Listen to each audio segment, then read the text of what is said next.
Hello, everyone, and a very warm welcome to my next episode. Don't get a therapist yet. And on this episode, we're going to get honest about what it means to be a modern woman in today's world. So, I'm your host today, Wendy Castellino. I'm a therapist, mum, and I'm someone who walks a tightrope of work-life balance myself every single day. So, the big question is, can women really have it all? So we all know the picture, we all know the image, don't we? A successful career, happy children, a loving partner, a tidy home, regular holidays, a wonderful social life, maybe even a toned body, and of course, the perfectly made homemade cake for the school fete. Oh, it sounds perfect, doesn't it? But really, honestly, truly, I meet so many women who are exhausted, overwhelmed, and slightly ask themselves, is this really sustainable? Is this me having it all? So, in this episode, we are going to unpack the pressures that women face, explore what causes the mental overload, and also have a discussion about how it affects us as well, such as emotional eating is one factor where us women get really caught up in poor relationships with food. So sometimes that happens when our life becomes overwhelming. So the image of women having it all is everywhere, isn't it? It's in social media, it's in the adverts, it's on telly. We're constantly magazines. We're surrounded by these beautiful women who before were just beautiful, but now they've got intelligent, successful, beautiful children. It's everywhere. But really, beneath that is burnout, overwhelm, guilt, and emotional exhaustion. So, what happens? So, the first thing that happens is sometimes for us to be really successful, we have to be really, really good at our jobs. We have to be perfect. We have to give in to all these amazing demands that our organization wants of us as now to get on really successful and everything like that. We have to make major sacrifices to get there. So, that obviously causes a lot of stress as well. Trying to do everything, juggling all those plates, juggling um, work, childcare, your children yourselves, healthy meals, children's activities, um, extra family members. Of course, you've got to have a social life as well. How do you juggle all that? The guilt. We all know the G word, don't we? The guilt of actually not being there on Johnny's fake day or everything like that because you've got this high stress, high work demand. You can't get the time off as well. And you just sort of worry, worry, worry. Oh my goodness, how am I damaging my children? What do they think when all the other mums can make it apart from me? I'm the only one who can't make it. And the guilt that actually causes. The sandwich generation, what do I mean by that? So often we're pulled in different directions. We might also be caregivers to our children, or they're dependent on us. But it's often not only the case that sometimes we have elderly relatives that need our help as well, or even our partner. They might have some relatives that need our help, or it could be an aunt or a great aunt or something like that. Sometimes we're pulled in different um, demands on our time as well, and just juggling that can be exhausting. And there's no me time either, because by the time you sort of sat down after doing all the dinners and all the washing up and putting the children to bed, and you've got to be a perfect mother and read amazing stories to them or do amazing homework, and then you've got to pack up all their lunches the next day, you're exhausted. All you can do is be horizontal on the settee if you're lucky. So this sandwich direction just pulls us in more directions. And of course, what happens if we get stressed? What I hear a lot from women is they get snappy. They feel that the stress sort of overtakes them, and then they feel they're short with their loved ones, their children or their partner. And of course, that creates more guilt. The perfect the perfect me is no longer perfect because I'm actually very imperfect because I'm taking it out on my loved ones. So that becomes a vicious cycle as well. And of course, what effect does that actually have from from actually not feeling good enough? It's absolutely, it's unrealistic, isn't it? The standards are really, really unrealistic, and it can lead to us actually not feeling good enough, but we keep on striving to be perfect. And of course, the stress that builds up, there's no room to breathe. And then, of course, what happens then?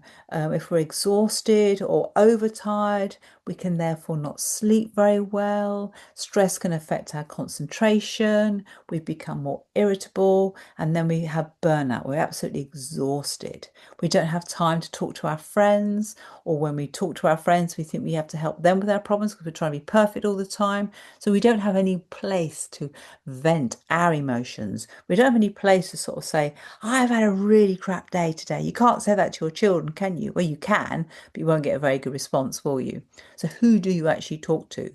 Who do you offload to? If you're trying to be perfect, you don't want to offload to your friends. You can't offload to elderly relatives, can you? Who do you offload to? It's very difficult. And obviously, what happens then, if you're actually not supporting yourself, then secondary problems can happen. Like we can actually get um, like a nice glass of wine in the evening because it makes us feel relaxed and helps us sleep initially. Or we can actually just sit there and just stuff our feelings down with having some kind of treats that we also feel terrible about afterwards. And then we feel bad about our weight because we want to be perfect. We put some weight on and we haven't exercised anyway. So again, the guilt comes in. So the emotional eating can really, really make us feel much, much worse about ourselves. It can actually create more feelings of grief, um, shame, and just regret as well. Okay. So I'm going to take that one first and just think about a couple of little things you can do. I think the most important thing really with emotional eating is try to replace it with something else which is soothing and comforting. And it can take a while because sometimes, you know, the natural thing is to want food, isn't it? That's the sort of habit we've got ourselves into. But maybe you can start by actually just trying to have a very nice cold drink. It's the summer now, and just enjoy that lovely flavors. Maybe make some nice fruit and some sparkling water. Make it really like a special treat and actually enjoy it. Drink it very, very slowly. This is my treat now. It's a healthy treat, and we don't have to worry about calories and everything like that.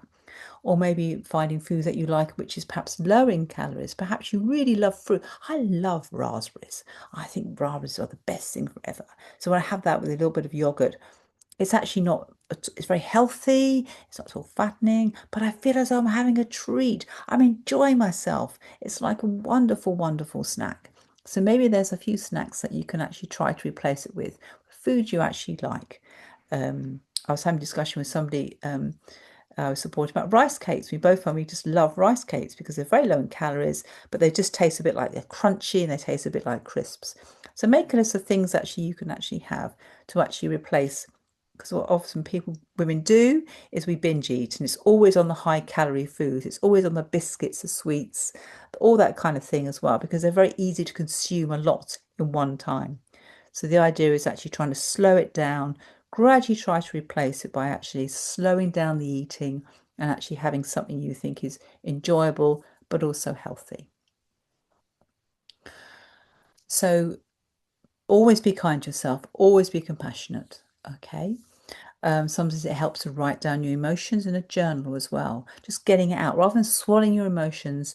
It's great because it's just you and your journal. You can write and write, write. You can write all your feelings down, how terrible day you've had, how you're angry with Johnny next door because in the office he kind of like ignored you. Goodness knows me what else that you're angry with.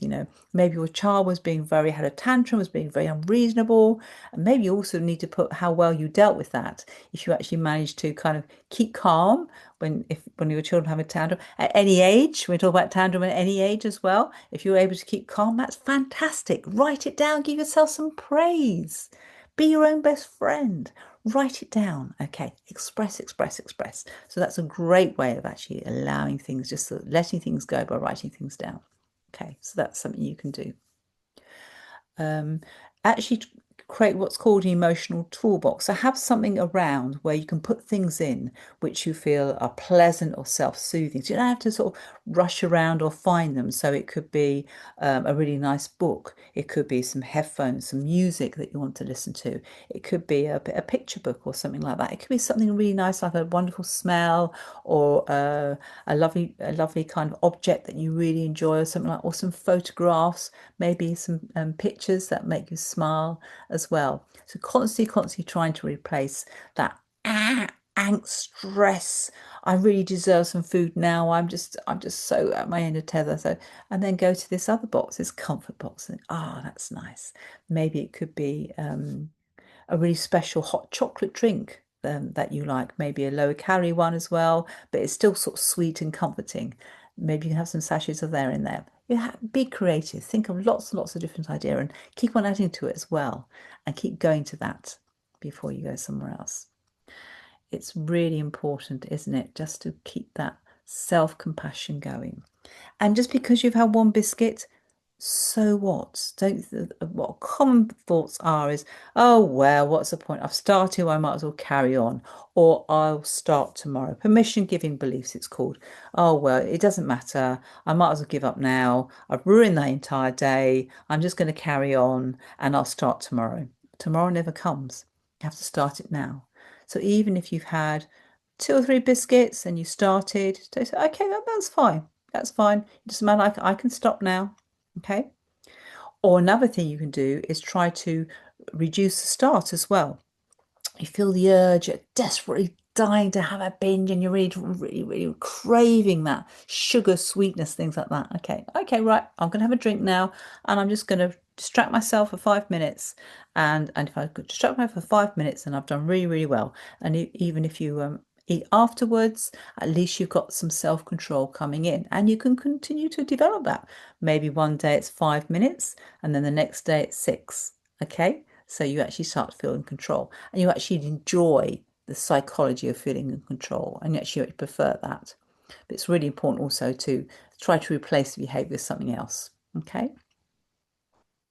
So the other things are really just general things about stress and overwhelm, what we're going to talk about now. Okay, so one thing that is really important as perfectionist women is we've got this really big inner critic always saying, "You're so stupid, you're always failing, you're a crap mum, your boss doesn't like you, you can't stay late when everybody else is because you've got children, you're failing all the time."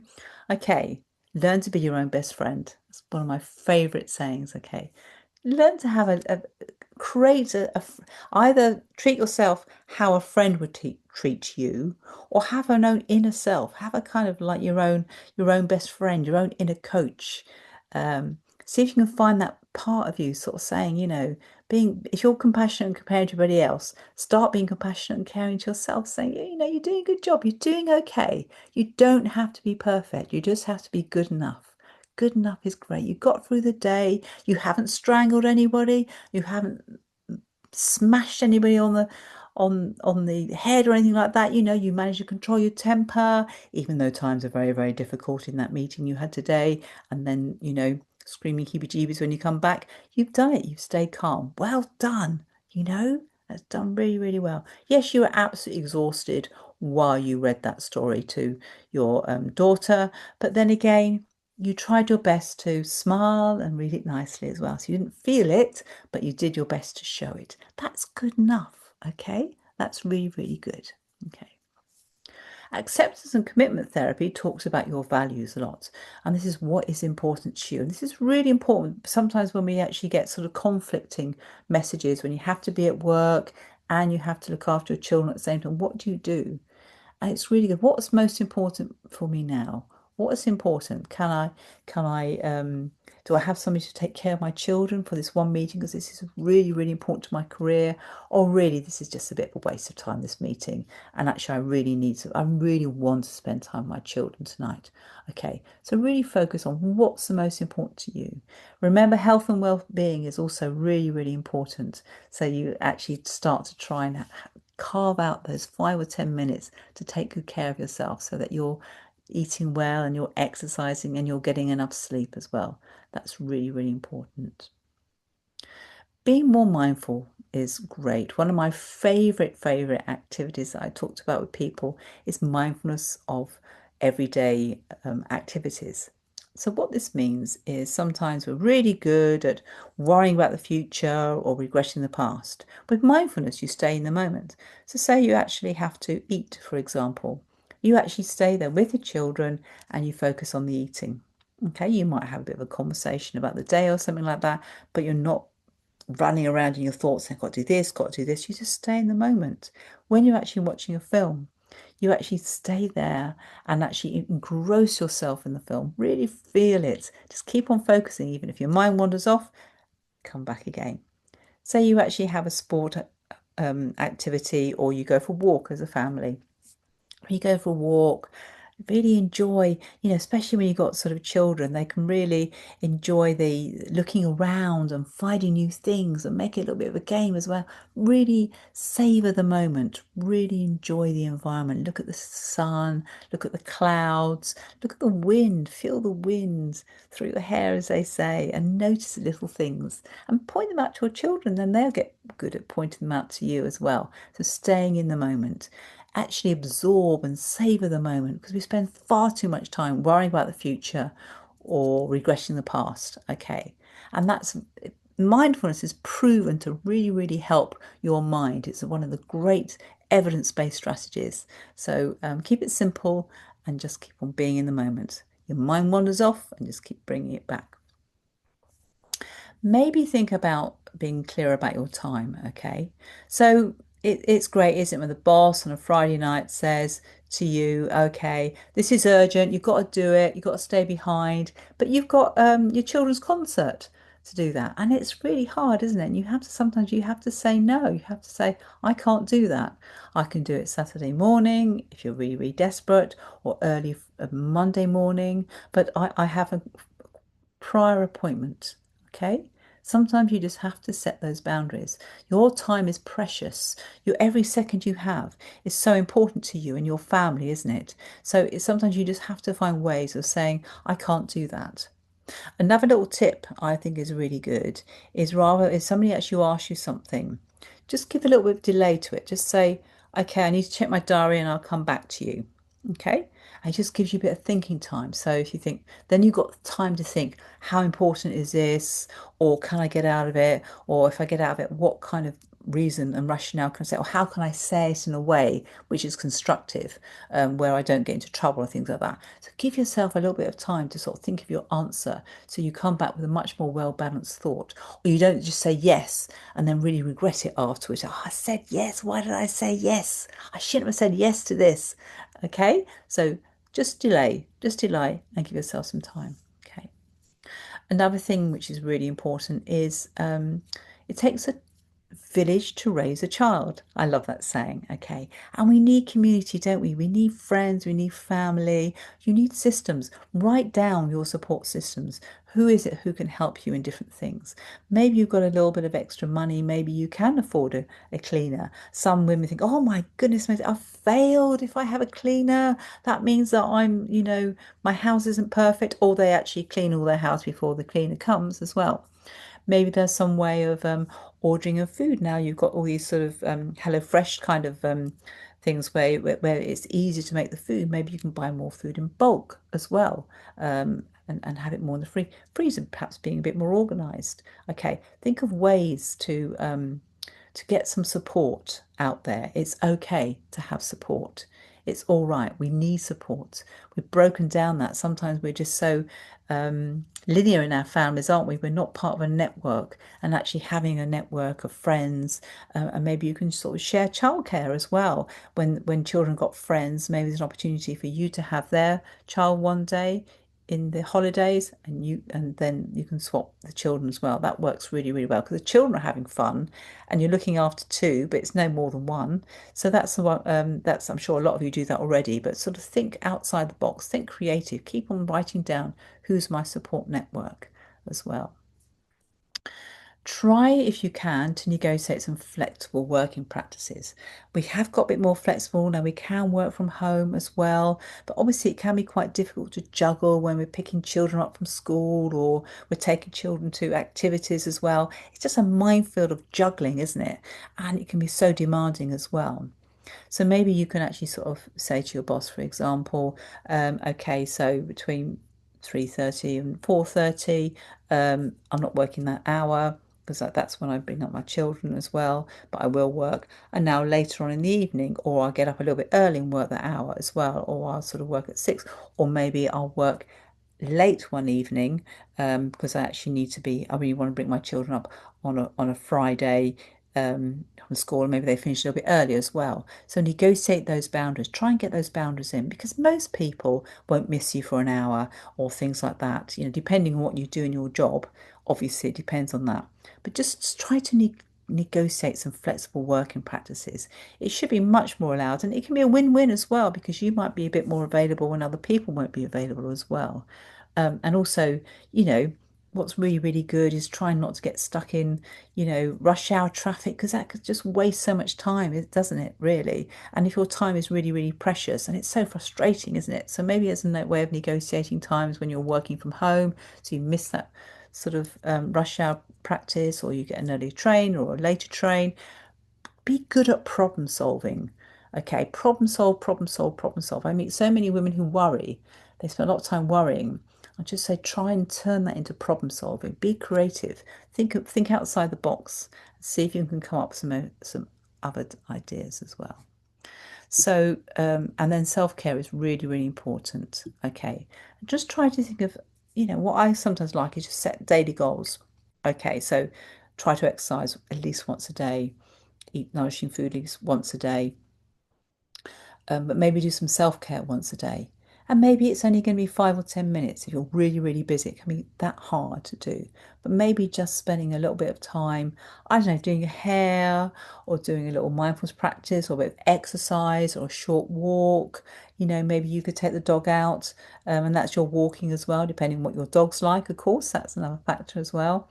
Um, but just to have that sort of regular downtime as well. Maybe just have a little rest in the afternoon, you know, just have like 10-minute lie down and do nothing. Okay. Because obviously what another thing that I know a lot of women do, and men do this as well. Okay, is just eat, don't have a lunch break. So they eat through the lunch break because I'm busy, busy, busy. I've got to do everything. I've got every email's got to be perfect, and I must do it absolutely perfectly, and I must word it perfectly, and I must reply perfectly as well. Instant, instant, instant. Okay. Well, most people don't, you know, don't even notice. So maybe you need a little bit of time, perhaps just for yourself during the daytime, if you can do that. And that's the time when you switch everything off and you just go and you just have a little bit of downtime for yourself. Okay. Maybe you can have a hobby. I know some people get really good. They've either got an allotment or they spend more time in the garden. Okay, so it's a very easy play. If you've got it, if you're lucky enough to have a garden, obviously you don't have to travel very far, but they really get into the gardening of the flowers and the creating the flowers and the smell of the flowers, something like that. So that is a lovely sort of beautiful hobby to have where they really enjoy it and they have lots of self-care as well. So it could be just something very simple like that. Just find something you can do on a regular basis for 5 or 10 minutes. Very, very short, it's not much, but it keeps you maintaining, ticking over as well. So, thank you so much for listening. Um, I hope you enjoyed this episode, and I look forward to hearing from you again today, or if not today, and then another time. Thank you so much for listening.